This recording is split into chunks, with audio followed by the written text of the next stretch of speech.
លោកអើយពីមុនអ្នកណាហ៊ានឲ្យលោកម្ចាស់ប៉ះរបស់ឆ្អាប់បែបនេះប្រកាសជាមិនអាចរស់ឃើញថ្ងៃស្អែកទេតានារីម្នាក់នឹងមានមុនស្នេហ៍អីទៅណោះអាចើកុំឈប់ភ្លឹកខាសោះទៅប្រមូលចាំទៅលេខ3ទៅបាទពួកឯងទាំងពីរនាក់មិនក៏មើលទៅប្លែកម្លេះមិត្តខ្ញុំគេធ្វើអ្នករត់ទៅលើកដំបងអញ្ចឹងរៀងភ័យបន្តិចហើយ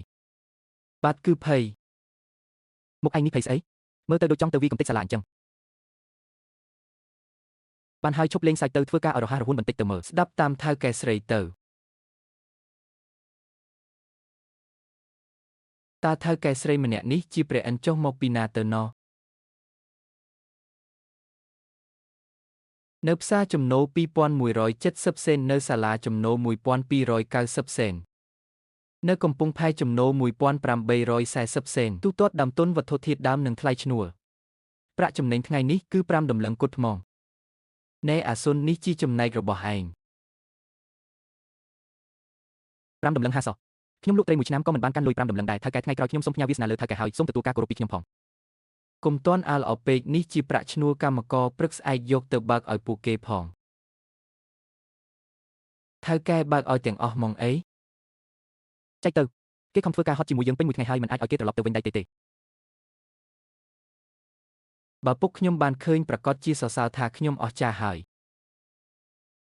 សៀវឈឹងយានឯងមើលណែ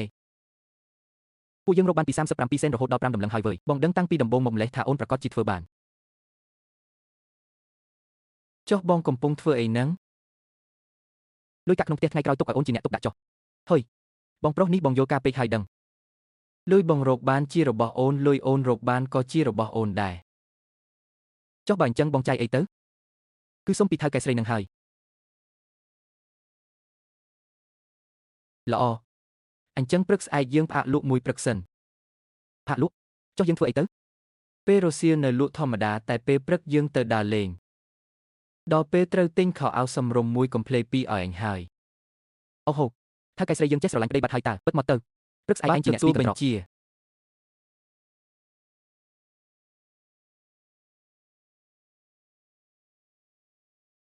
លោកម្ចាស់និយាយមកមនុស្សដែលអ្នកនាងសេនតាក់ទងប៉ុន្មានថ្ងៃនេះទូបង្គំបានស៊ើបរួចរាល់អស់ហើយនៅសាលាកំពង់ផែផ្សារគឺបញ្ជីច្បាស់លាស់ទំនាក់ទំនងក៏ស្អាតស្អំដែរនាងនិងវិមានជីងវាងគឺគ្មានទំនាក់ទំនងអ្វីនឹងគ្នាទេអញច្បាស់ទេច្បាស់ណាស់ក្រាបទូលអ្នកនាងសេនរកស៊ីគឺពឹងលើទ្វេដៃនិងប្រាជ្ញារបស់នាងផ្ទាល់ពិតមែនចុះត្រកូលគូយ៉ាងម៉េចហើយថ្ងៃនេះគូសឺហឹងបានជួបជាមួយមេការវិមានជីងវាងក្រាបទូល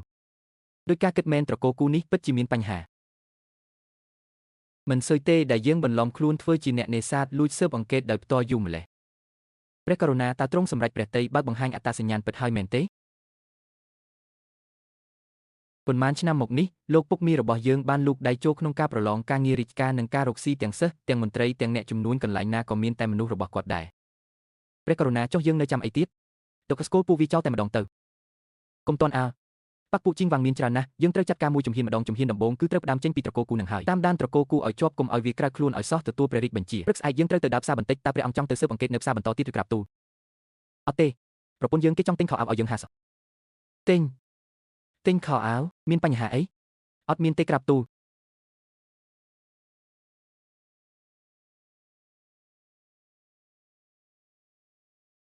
នាងកំជិលលុយឲ្យរកលុយបានបើមិនចាយលុយនោះក៏គ្រាន់តែជាដុំដែកដែរថៅកែយកអង្ករសម្រិត20គីឡូអង្ករសម្រូប30គីឡូហើយយកកម្សៅមួយបាវទៀតអ្នកនាងអង្ករសម្រិតមិនថប់ទេណាណែឯងមានន័យថាម៉េចហ្នឹងខ្ញុំខ្លាចតែនាងសួរតម្លៃហើយមិនទិញនឹងណាពេលនេះសួរតម្លៃបាននៅបានតើមួយដុំសូមកុំប្រកាន់ខ្ញុំអីខ្ញុំទៅហៅថៅកែមគេឡើយហើយ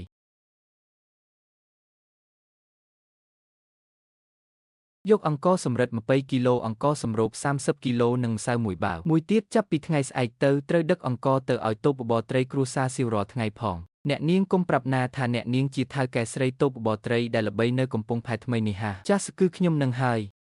មិនបានជាហ៊ានកុំងអង្ករច្រើនម្លេះអ្នកនាងកុំបារម្ភអង្ករដែលដឹកទៅតូបបបរត្រីអ្នកនាងខ្ញុំនឹងរើសអង្ករថ្មីដោយផ្ទាល់ដៃថ្លឹងឲ្យគ្រប់គីឡូមិនឲ្យលាយអង្ករចាស់ដាច់ខាតអញ្ចឹងរំខានថៅកែហើយចាប់ពីថ្ងៃស្អែកទៅជួយដឹកយកទៅឲ្យដល់តូបនៅកំពង់ផែរាល់ថ្ងៃផងអីយ៉ាកុំប្រាប់ថានាងគឺជាតែល្បីថ្មីនេះ